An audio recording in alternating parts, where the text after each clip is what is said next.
agradeciendo enormemente a toda la familia de Innovaedum. En primer lugar, pues a Rubén Escabi y a todos los integrantes de esta asociación, y también agradecía a nuestra consejera de Educación. Y pues vamos a empezar con la intervención, sin ir más rodeo. Pues me gustaría empezar contándonos un cuento que como buenos docentes pues siempre utilizamos con nuestros alumnos para intentar engancharles, ¿no? A la hora de iniciar pues una unidad didáctica, una clase o cualquier contenido curricular que le queramos enseñar, pues a través de los cuentos siempre es una buena estrategia metodológica. Esto ya lo sabemos gracias a toda nuestra carrera profesional, pero ahí ha entrado ya la neuroeducación para de alguna forma poner en valor esta estrategia metodológica. Pero bueno, en definitiva el cuento es el siguiente. Ese hacha que veis ahí no es porque vayamos a partir el corazón de Innovaedum por la mitad, sino porque este cuento consiste, bueno, pues que había dos leñadores, pues vamos a ponerle nombre. Uno de ellos se llamaba John, por ejemplo, y el otro pues se llamaba Michael. Así ponemos nombres en inglés y así hacemos la presentación un poco bilingüe. Entonces, pues John estaba todo el día cortando leña. John estaba todo el día cortando leña, vivían en la montaña, hacía mucho frío, tenían que tener su hogar, pues tenían que tenerlo aclimatado. De manera que todo el día este primer leñador, John, todo el día cortaba leña, cortaba leña, cortaba leña. Y luego tenía el vecino, a unos cuantos metros de su casa, que era Michael, y este otro leñador pues apenas cortaba leña 2 o 3 horas al día.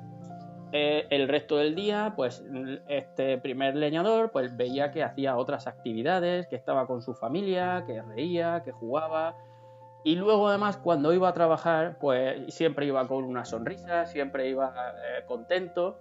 Y además este primer leñador pues veía cómo su vecino, el que solamente cortaba leña 2 o 3 horas, pues que tenía mucha más cantidad de leña. Veía en su jardín pues el montón de leña y veía que día tras día pues que este vecino tenía más leña. ¿Qué es lo que pasaba aquí? Bueno, pues al final este primer leñador pues le preguntó a su vecino Michael, ¿cómo haces o qué haces para cortar más leña que yo? Si yo estoy aquí 8 o 9 horas diarias cortando leña y no consigo equiparar tu nivel. Y este segundo leñador pues le dijo, muy fácil, pues lo único que hago es afilar el hacha cuando no estoy cortando leña, para que así cuando vaya a cortar pues el hacha siempre esté afilada. Bueno, pues esta metáfora y esta forma de empezar pues es un homenaje a Stephen Covey. Yo no sé si lo conocéis. Su libro es un bestseller, ha escrito mucho sobre los 7 hábitos de las personas altamente efectivas. Pero bueno, también os mostraba ayer algunos de sus libros que veis por aquí. También ha escrito a nivel educativo, el líder interior, haciendo referencia pues a este bestseller de los 7 hábitos de las personas altamente efectivas. Y como veis, la número 7, afilar el hacha. Realmente lo que quiero transmitiros es que el hacha para nosotros podemos entenderla que es pues nuestro cerebro o nuestro organismo, nuestro cuerpo, nuestra salud en general. Luego hay otro de los hábitos que también me gusta mucho resaltar para que veáis también que todo está entrelazado, y es el número 3. Dice, lo primero es lo primero. Esto es una frase muy sencilla, ¿no? Se la decimos muchas veces a nuestros alumnos, pero realmente antes de hacer cualquier trabajo profesional en nuestra vida, lo primero es lo primero. Y hoy, en la situación en la que estamos, creo que todos nos estamos dando cuenta que lo más importante que tenemos es la salud, ¿vale? Aquí también quiero hacer un guiño a este gran científico, Darwin, cuya definición, bueno, en uno de sus escritos decía que las especies que sobreviven son aquellas que son capaces de adaptarse mejor. Básicamente para mí esto sería la definición de inteligencia. sin entrar en detalles de las inteligencias múltiples. Ayer comentó también Chema Lázaro, mi gran amigo Chema Lázaro, de aquí le saludo, pues hablaba que no íbamos a entrar en cuestión de debate sobre si era un neuromito hablar de estas inteligencias múltiples. Realmente para mí sí que lo es un neuromito. Lo único es que Gardner ha conseguido una cosa, y es, llamándole así inteligencias múltiples o tipos de inteligencia, pues está consiguiendo llegar a más gente, que la gente entienda mejor ese concepto. Pero como bien explicaba ayer Chema, y también lo explican mucho los neurocientíficos, pues el cerebro está interconectado, es imposible separar un tipo de inteligencia o un área de la otra. Entonces, esto nos lleva a hablar del concepto de salud, ¿vale? Salud. Hace ya unos años, en la Carta Magna de la Organización Mundial de la Salud, se hablaba que la salud no era la ausencia de enfermedad, sino que era el estado completo de bienestar físico, psicológico y social. De manera que esas tres dimensiones de la salud hay que trabajarlas para tener un buen estado de salud. Pero ya hay un paso más en el mundo de la investigación, de la ciencia, y es que a esas tres dimensiones de salud o tipos de salud hay que añadirle la salud emocional. La salud emocional que también Daniel Goleman ya empieza a hablar en su libro espectacular, otro bestseller, sobre la importancia de la salud emocional.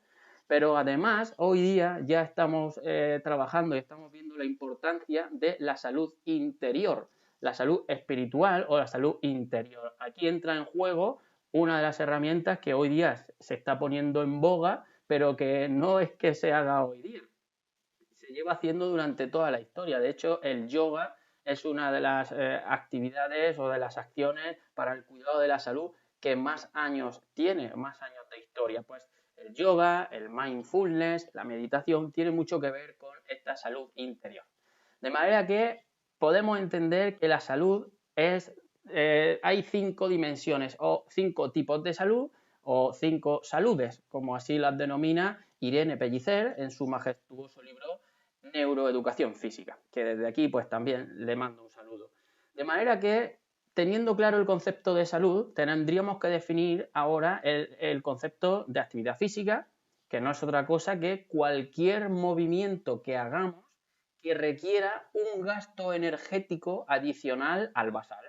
De manera que puedo subir escaleras, puedo hacer 2 sentadillas o puedo ir a trabajar al campo, y todo eso sería hacer actividad física. No es lo mismo que deporte.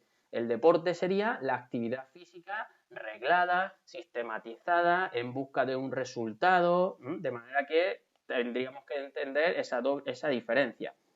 Por otro lado, tenemos el ejercicio físico, que sería la actividad física de forma sistemática. Esto nos lo explican muy bien ahora por redes sociales, los retos, los ejercicios que estamos haciendo por estos días de confinamiento. Pero luego hay otro concepto que también hay que tener muy claro, que es el concepto de condición física. Y la condición física es la capacidad que tiene una persona de hacer esa actividad física. Por supuesto, tiene una connotación y una variable genética que es muy importante, pero la condición física se puede moldear y se puede modificar, como todos sabemos. De manera que tener un buen nivel de condición física te asegura tener un buen nivel de capacidad y de funcionamiento de todos los órganos que tenemos en nuestro cuerpo. Por contra, si tenemos un bajo nivel de condición física, tendríamos un nivel de capacidad de nuestras funciones del sistema pues cardiorrespiratorio, cardiovascular, incluso del aparato digestivo, incluso el sistema inmunológico, que tan importante es hoy día. Entonces, esto explica, desde un punto de vista fisiológico puramente, la asociación que hay entre condición física y mortalidad. Y hoy día eso es una realidad. Pues bien, haciendo esa pequeña introducción, os voy a explicar o voy a comentaros de alguna forma las evidencias científicas, las 6 evidencias científicas que son fuertes y contundentes que tiene el efecto de hacer actividad física para la salud. Y estas evidencias científicas que denominamos fuertes, tenemos que analizar muy bien ese término, y es porque cuando existe una evidencia científica puede ser débil, moderada o fuerte. Esto es así porque al final hay muchos estudios, hay intervenciones. Ese tipo de investigación o de intervenciones puede tener una muestra de 1.000.000 de personas o puede tener una muestra de 5.000 personas. Puede haber un estudio de intervención, 2 o 3, o puede haber cientos y cientos de estudios de intervención en torno a una misma variable. De manera que las guías o las recomendaciones, o en inglés las guidelines que se denomina, pues eso, detrás de una guía de estas características, que tanto está publicada por el Departamento de Salud Pública de los Estados Unidos, como ahora recientemente se va a publicar en el 2020 en la Organización Mundial de la Salud, que hacen recomendaciones y guías cada 2 años, que además Fran Ortega, el doctor Francisco Ortega, uno de los investigadores principales del grupo Profit, está actualmente trabajando en ellas. Pues decía que cuando son de esa consistencia y de esa fuerza es cuando al final hay una recomendación a nivel mundial. Y esa recomendación es después de haber hecho una revisión sistemática y una serie de metaanálisis y de estudios longitudinales, pues de muchos años de trayectoria. No se publica una recomendación por la Organización Mundial de la Salud de un estudio o de 2. Estamos hablando que esa guía tiene más de 4.000 referencias bibliográficas. Y es una guía de casi 700 páginas en donde al final pues se resumen en tablas y de alguna forma pues se dan a conocer a la población las versiones más resumidas, pero las extensas estamos hablando que son muy potentes. Pues esas seis beneficios que tiene la actividad física cuando se realiza de forma regular para nuestro organismo, hay muchas más. Y hay algunas que no están ahí publicadas, pero estas 6 son las que tienen una evidencia científica fuerte. Y os voy a ir hablando de cada una de ellas de forma muy rápida, también intercalando con algunos estudios científicos. La salud ósea. La salud ósea, mejora la salud ósea. Bueno, y para que entendamos este concepto y además que veamos la importancia que tiene trabajar la salud ósea desde edades muy tempranas, os pongo esta imagen de Sierra Nevada, que me encanta Sierra Nevada. Estudié allí en Granada, he tenido muchos años allí en Granada y he estado también trabajando allí en Sierra Nevada como entrenador de esquí. Fue mis primeros orígenes de mis primeros trabajos. Pues os pongo esta imagen para que entendamos el concepto de salud ósea. Si durante el nacimiento vamos desarrollando nuestro hueso, vamos desarrollando nuestra densidad mineral ósea, en este caso, pues claro, alguno puede preguntar, ¿la salud ósea es importante a la edad, a la vejez, ¿no? Cuando hay osteoporosis o hay, por ejemplo, osteopenia o de alguna enfermedad relacionada. Pero bueno, en esto tiene la clave la actividad física, porque cuando empezamos, cuando nacemos, si realizamos actividad física de unas características determinadas para mejorar nuestra densidad mineral ósea, para mejorar nuestra cantidad de osteoblastos, de manera que al final vamos a llegar más alto al pico de la montaña. Imaginar que estamos subiendo de Granada al Veleta. Bueno, pues cuanto más actividad física haga de estas características que sabemos que mejora la salud ósea, que son pues actividades de impacto mecánico, como pueden ser los saltos, como pueden ser también carreras de velocidad, carreras de agilidad, o sea, los movimientos más explosivos. Aquí no entra tanto la resistencia aeróbica. Pues os decía que cuanto más actividad física hagamos de esas características, llegaremos al pico más alto de la montaña. Porque luego la bajada, es decir, la pérdida de hueso, cuando llegamos a la edad final de la adolescencia o primeros años de la edad adulta, a partir de ahí es cuando empezamos a perder esa salud ósea. De manera que lo que no hayamos hecho hasta la adolescencia de ese tipo de actividad física, pues al final vamos a bajar antes al suelo. Si yo estoy subiendo al veleta y en lugar de llegar hasta arriba me quedo en Borreguiles, ¿verdad? Pues luego estaré más cerca de Granada. Y en este caso, si llego al veleta, pues tengo esa pérdida de hueso. Siempre voy a estar en ventaja con respecto a otras personas que al final pues no han llegado hasta arriba. De manera que esa enfermedad ósea está relacionada directamente con la mayor cantidad de actividad física cuando se hace regular. Bien, pues eso es la primera evidencia científica contundente, como os decía, es una realidad evidente, no es de un estudio ni de dos, es de una revisión de más de 700 trabajos publicados en revistas, como es lógico, de medicina y de investigación y de alto impacto. Luego, la segunda, tenemos que mejora la composición corporal, mejora el peso. Normalmente el peso, todo esto está asociado a la obesidad, al sobrepeso. Y aquí no me voy a detener mucho porque ya lo sabemos. El otro día también nuestros amigos de las escuelas activas, María y Juan, que les mando un saludo, estuvieron hablándonos de la importancia también de hacer esa actividad física para reducir el porcentaje de obesidad que tenemos en España, en concreto en nuestra región de Murcia.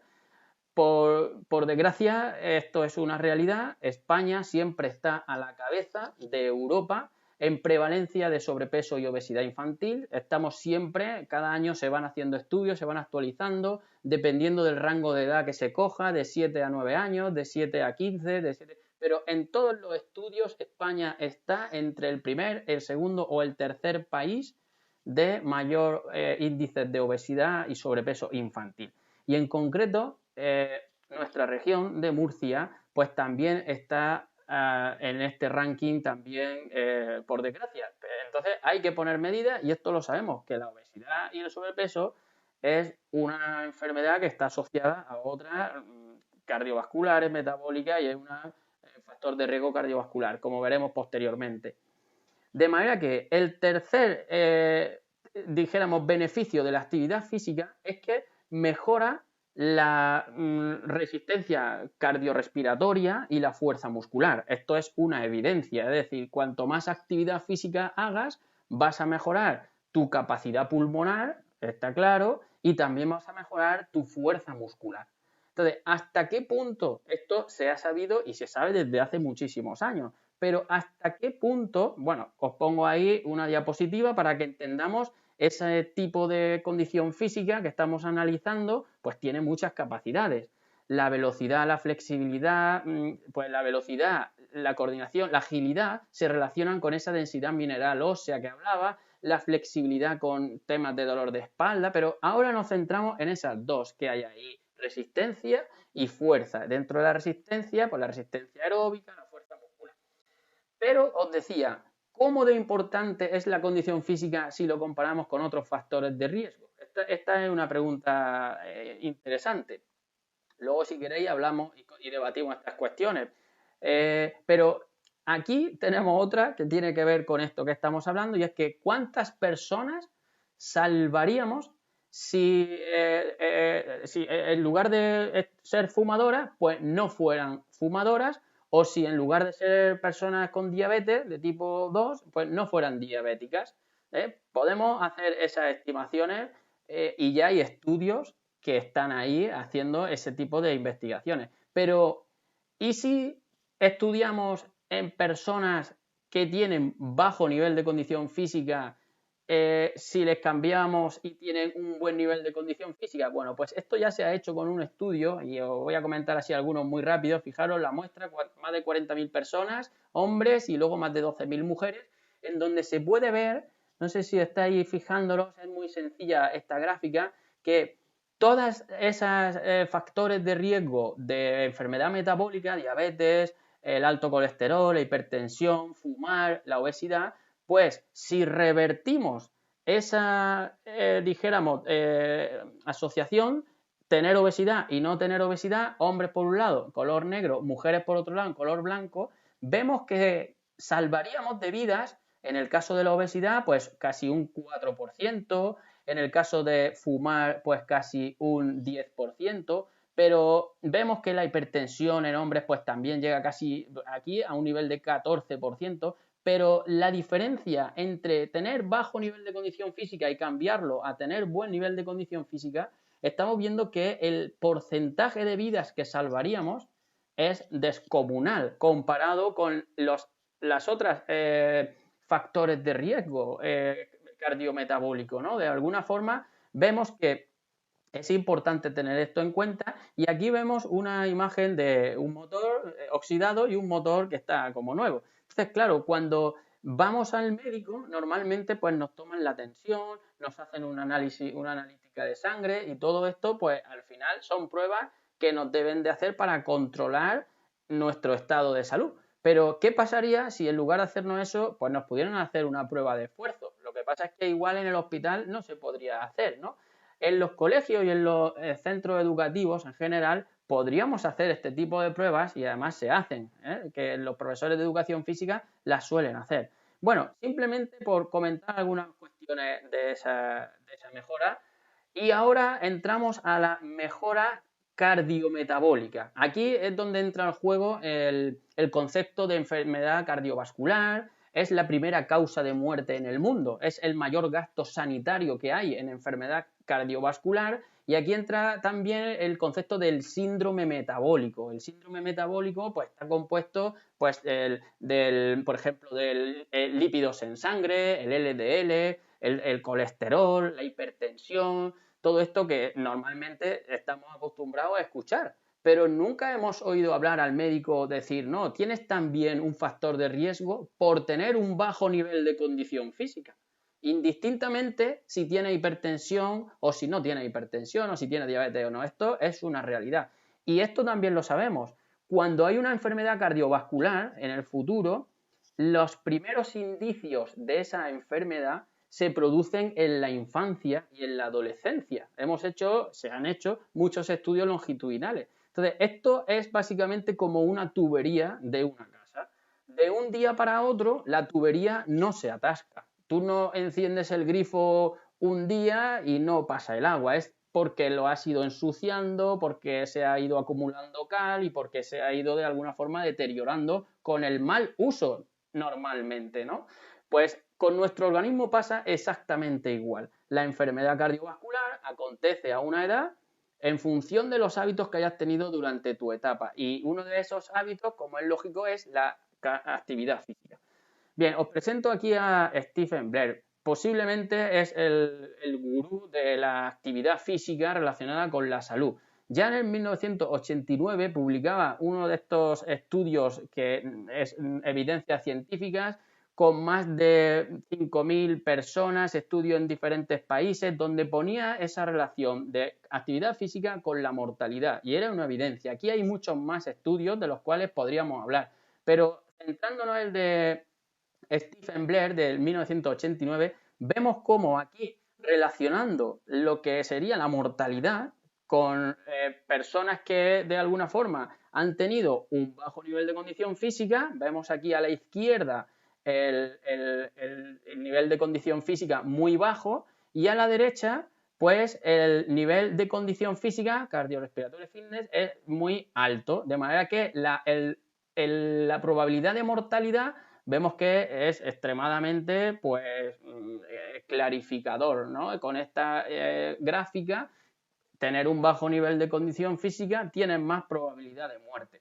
Ahora os presento otro estudio, un macroestudio. Estos son estudios que son descomunales. Nosotros tenemos la suerte, el grupo Profit, de trabajar y colaborar con el Karolinska Institute. Es una institución relacionada con el tema de actividad física, salud, nutrición, que está en Estocolmo.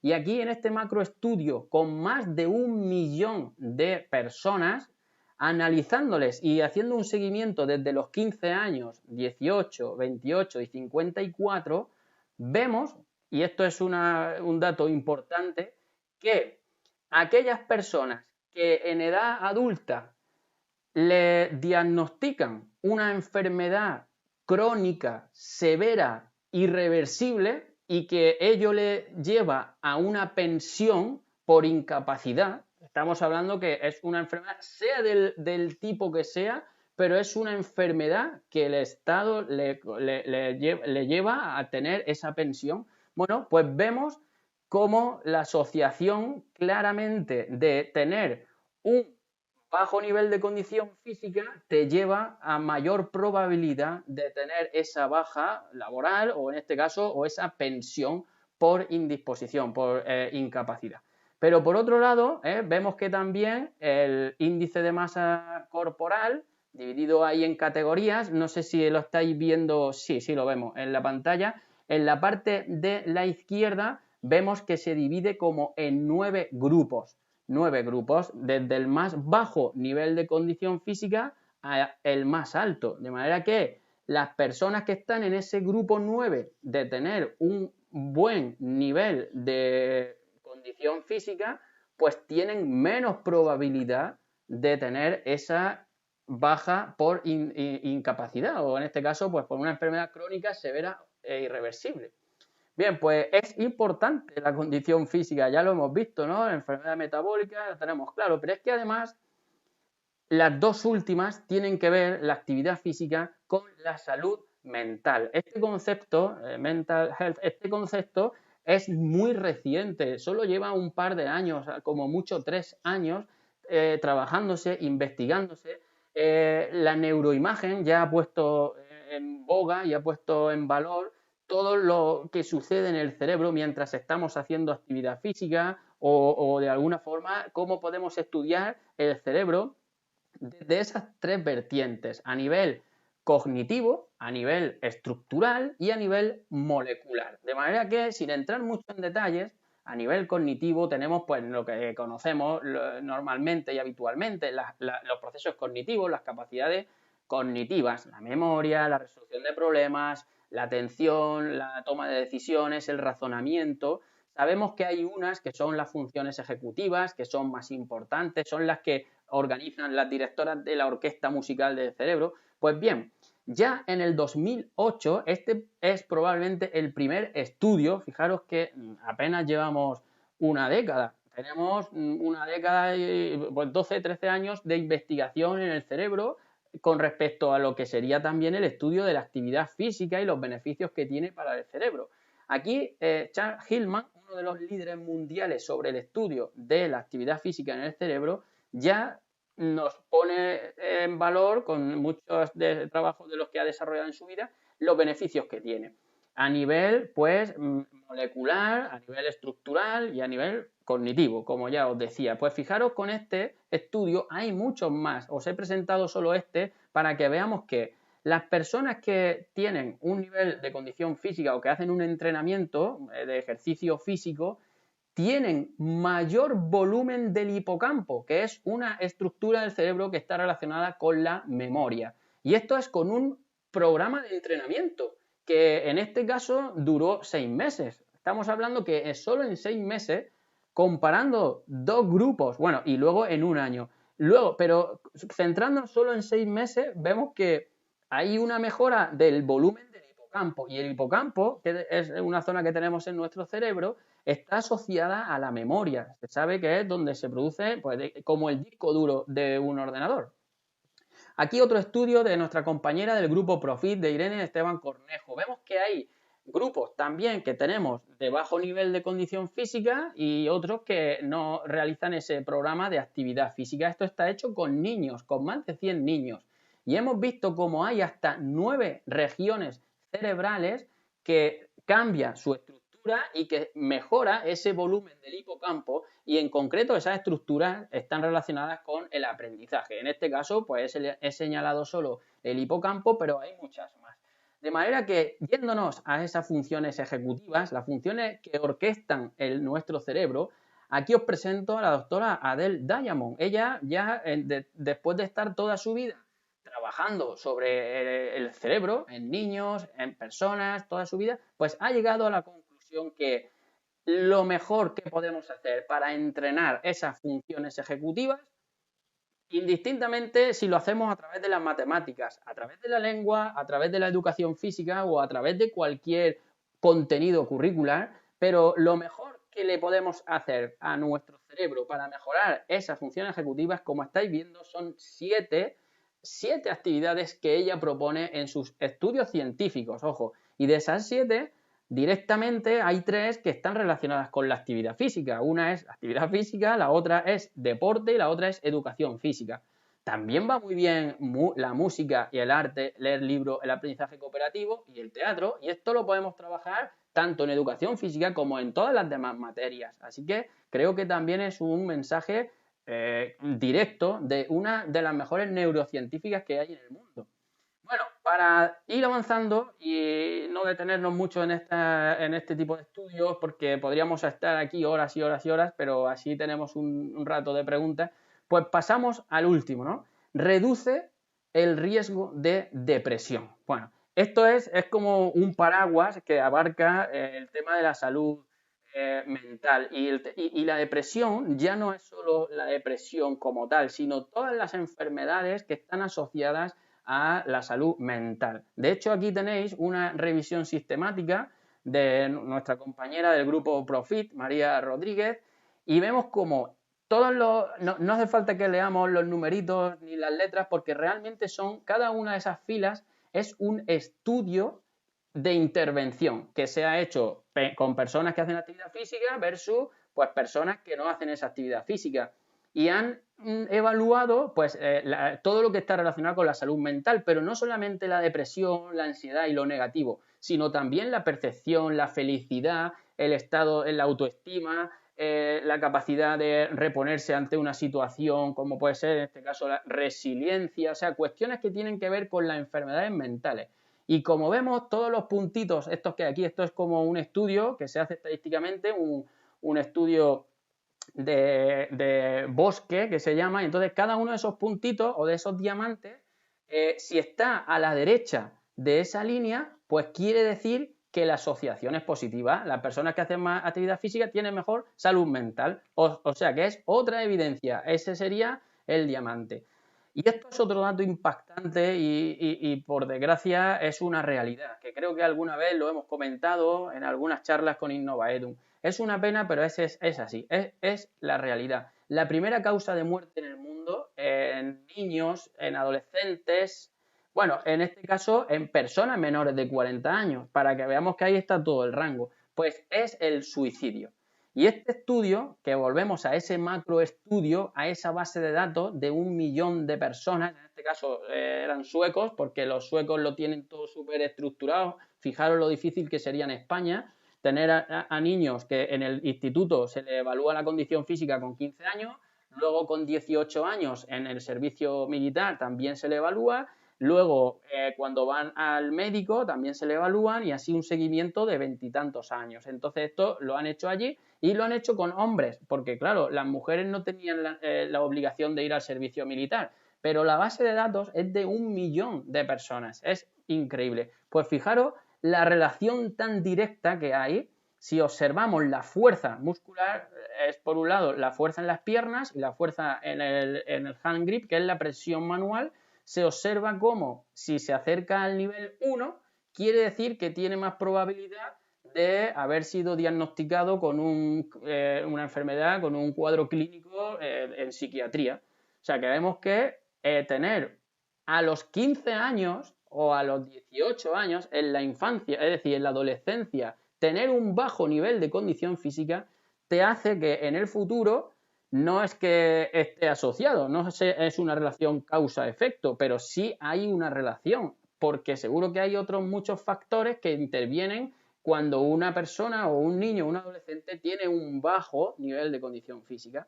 En este mismo estudio, base de datos, perdón, en este mismo corte, observamos que también está relacionado este estudio con esas 1 millón de personas con el suicidio. Y vemos cómo pasa lo mismo, las personas que tienen con 15, 18 años mejor nivel de condición física tienen menos probabilidad de suicidarse o de tener un intento de suicidio.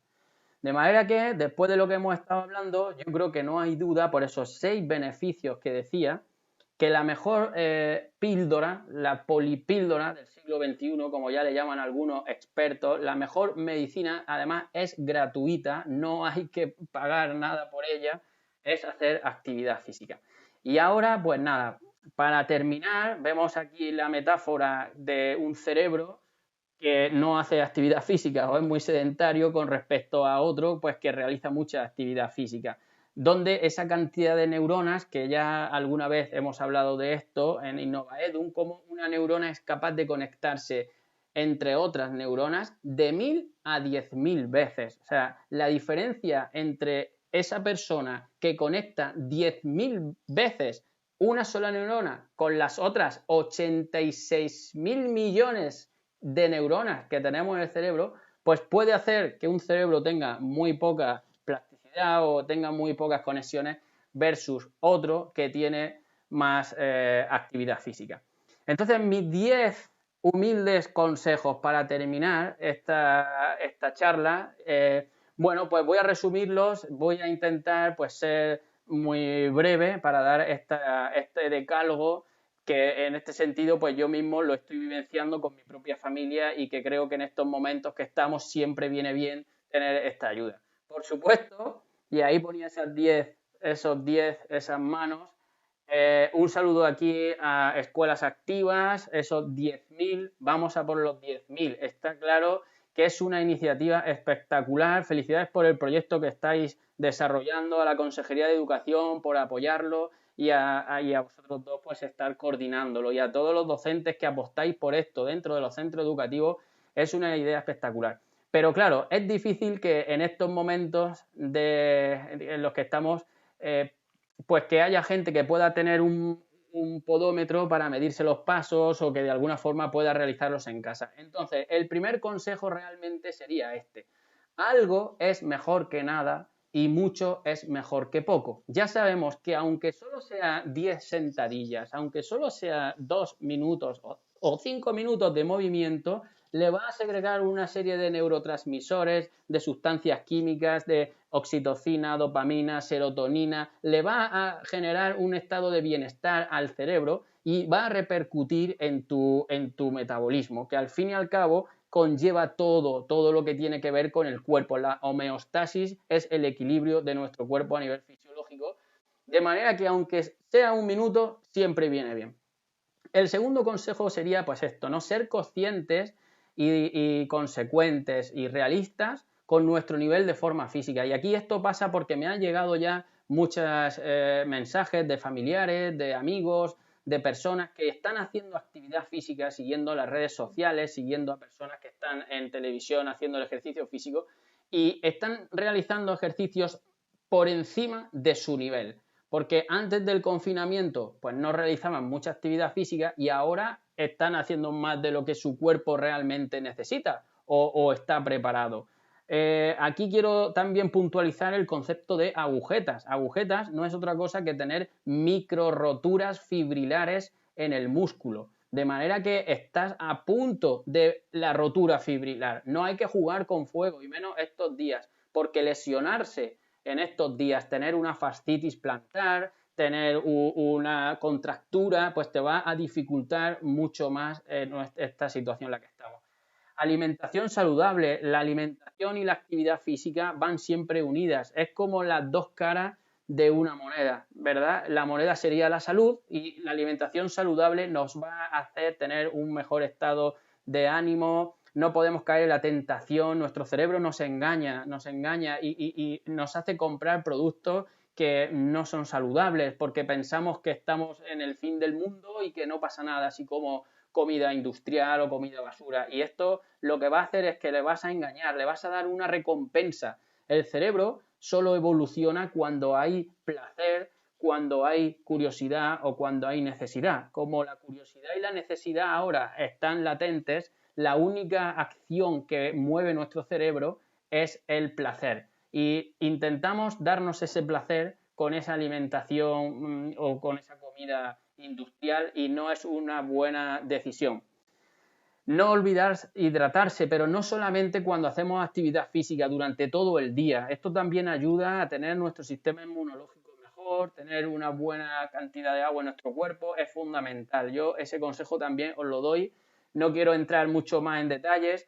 Cuidar el tiempo de estar sentado trabajando. Algunos amigos, algunas personas que no tienen esos, pues de alguna forma la conciliación familiar, no tienen hijos y están pues aprovechando estos días para trabajar mucho, para estar mucho tiempo sentados, incluso delante del televisor, que eso ya sería lo peor, pues hay que tener mucho cuidado. Y en este caso, la vista, los ojos, también como último consejo, tiene músculos.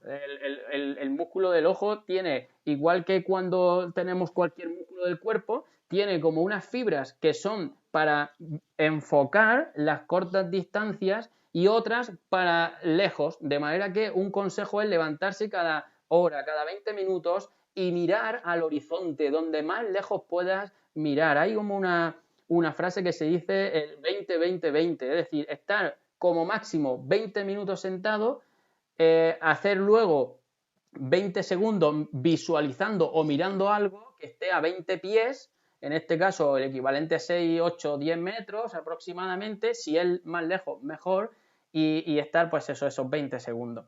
Hay que tener en cuenta eso y bueno, y la higiene postural. Hay tiempo para todo. Es increíble ahora el tiempo que podemos utilizar para estar en familia y ahora pues es el momento para aprender a cocinar, para dar un poco de creatividad, de arte, de jugar con nuestros hijos y por qué no de empezar a aprender a tocar un instrumento, pues cosas que a lo mejor no hemos hecho antes. Eso es muy bueno para nuestro cerebro.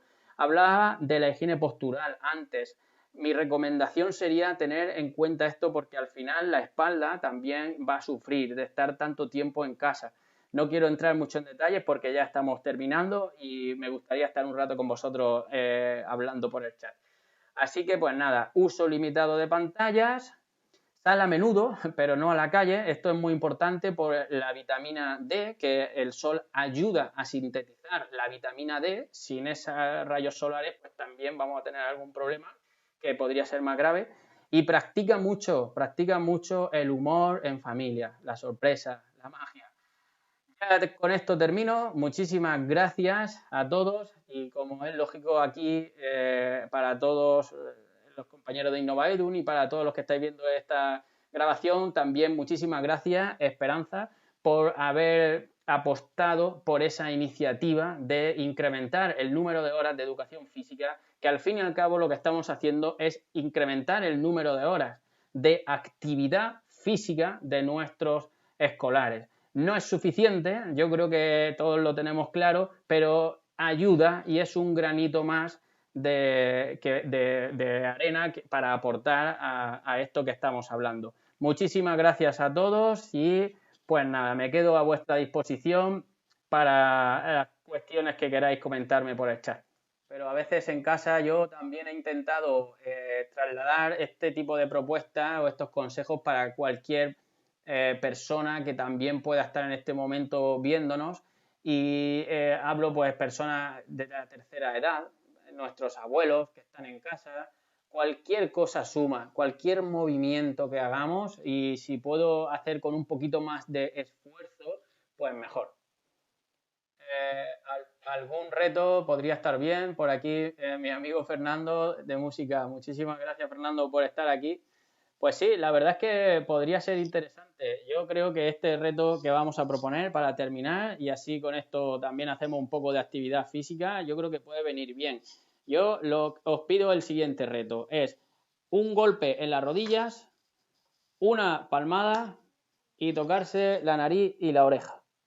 Y luego hay que hacer lo mismo, pero hay que cambiar de lado, nariz y oreja. Tengo que hacer 1, 2, nariz y oreja, 1, 2, nariz y oreja, ¿vale? 1, 2, nariz y oreja, 1, 2, nariz y oreja. Esto hay que hacerlo 10 veces y cuanto más rápido se haga, pues mejor, ¿vale? Que yo creo que también viene bien moverse un poco, pues nariz y oreja, nariz y oreja. Venga, a ver quién lo consigue. Quien lo consiga, le doy uno de los healthies que tengo aquí para mis alumnos. Le doy los billetes de 1 euro, de 10, de 5. Bueno, pues Ha sido un placer. Os deseo una feliz tarde, que este tiempo que estamos ahora aquí en casa y que tenemos que estar confinados, pues que lo paséis de la mejor forma posible con la familia, que hagamos la actividad física diaria. María hablaba en su intervención hace unos días, hablando de escuelas activas, sobre las 3 M's, ¿no? Que era de alguna forma como que las asignaturas ahora le están dando pues como menos importancia, bueno, le daban menos importancia a nivel curricular y ahora en el confinamiento es las asignaturas más importantes, las fundamentales que hay, ¿no? De manera que vamos a intentar tener esto para nosotros mismos como personas adultas, para trasladárselo a nuestros hijos y por supuesto pues para llevarlo nuestro luego a nuestras escuelas. Podemos hacer actividad física que no solo sea en educación física, ya hay muchas propuestas de esas. Está claro que cuanto más horas de educación física tengamos, más vamos a tener afilada nuestra hacha. Nuestro cerebro va a estar más afilado, nuestro organismo va a estar en mejor forma para el aprendizaje. Está claro. Yo creo que esa apuesta que está haciendo la Consejería de Educación es de admirar y es de aplaudir. Así que pues con esta pequeña reflexión pues termino la charla. Muchísimas gracias por haberme escuchado. Y Esperanza, Rubén, muchísimas gracias por estar siempre ahí al pie del cañón, y a toda la familia de Innova Edu que está realizando este tipo de formaciones de forma pues espectacular, trayendo aquí a Murcia a los mejores expertos a nivel nacional como Jesús Guillén, Chema Lázaro, José Ramón Gamo, Suso Ruiz, bueno, y un sinfín de personas que han estado por aquí con nosotros en Innova Edu. Así que muchísimas gracias, de verdad. Hasta la próxima.